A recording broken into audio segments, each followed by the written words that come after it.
beijo, minha neta querida, da sua avó, Rita. Isso tá ficando raro. Carta de papel, escrita à mão, às vezes perfumada. Não faz muito tempo, essa era a única forma de receber notícia de alguém. E como demorava para chegar. Até a pessoa receber a carta, até mandar a resposta, levava dias, né? Algumas ruas aqui que tinha carta. O carteiro passava, mas do resto não. Tinha que levar lá no correio, que era na Lapa, né? E era difícil. Eu acho que a carta demorava uns 20 dias, mais ou menos. Então eu tinha casado, lógico, com a minha esposa e fomos para Poços de Caldas. Aí eu mandei um telegrama urgente para avisar que tinha chegado tudo em ordem, né? Tudo bem. Nós passamos uma semana, cheguei em casa, aí depois que eu cheguei, aí que chegou o telegrama. A comunicação existe desde que o homem passou a viver em sociedade. Os índios, por exemplo, usavam tambores e sinais de fumaça para avisar que o inimigo estava próximo e poderia atacar. Na Grécia Antiga, a notícia era dada até por mensageiro a pé. Como a história de um soldado grego que correu mais de 40 quilômetros para levar uma notícia importante à cidade de Atenas. A Grécia tinha vencido a guerra da cidade de Maratona contra a Pérsia. Ele chegou, deu a notícia e caiu morto. Em homenagem ao herói, foi criada a Maratona Olímpica. Hoje, a prova tem a mesma distância que ele percorreu, 42 quilômetros e 195 metros. Na história dos meios de comunicação, o alemão Johann Gutenberg criou em 1440 a primeira prensa com letras móveis para imprimir jornais e livros. O primeiro livro impresso foi a Bíblia, em 1455, em latim. O telégrafo foi criado em 1835 pelo americano Samuel Morse, que também inventou o código para transmitir as mensagens por sinais elétricos. Ele vai ler isso? Não, ele vai receber por escrito. Em 1876, o escocês Alexander Graham Bell conseguiu o registro de um aparelhinho que podia transmitir sons por meio de sinais elétricos, o telefone.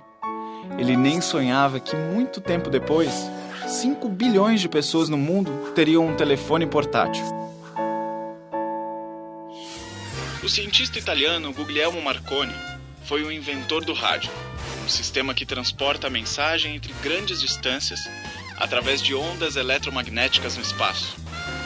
No Brasil, o rádio foi utilizado, começou a ser utilizado com muita ênfase e com muita organização por Getúlio Vargas, um presidente populista que usava o rádio também para sensibilizar as massas, para passar para as massas um sentimento de Brasil e um sentimento de credibilidade ao pai dos pobres.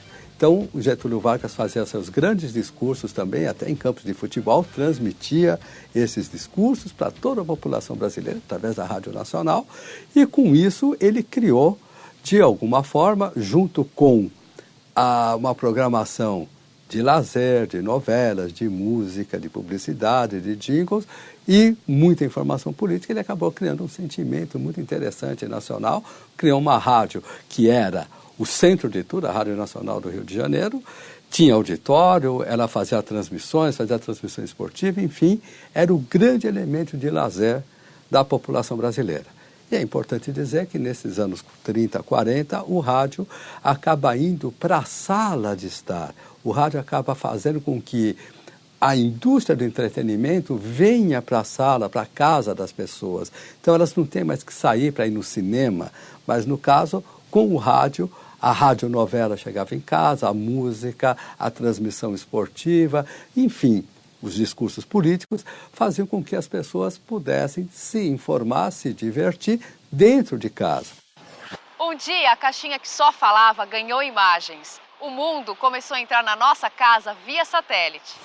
A televisão inaugurou a era eletrônica e do poder da informação. Os Jogos Olímpicos de 1936 na Alemanha foram transmitidos e deram destaque ao nazismo de Adolf Hitler. 20 de julho de 1969. O mundo viu pela televisão e ao vivo as imagens do primeiro homem a pisar na Lua. Era Neil Armstrong. o astronauta americano da missão Apollo 11.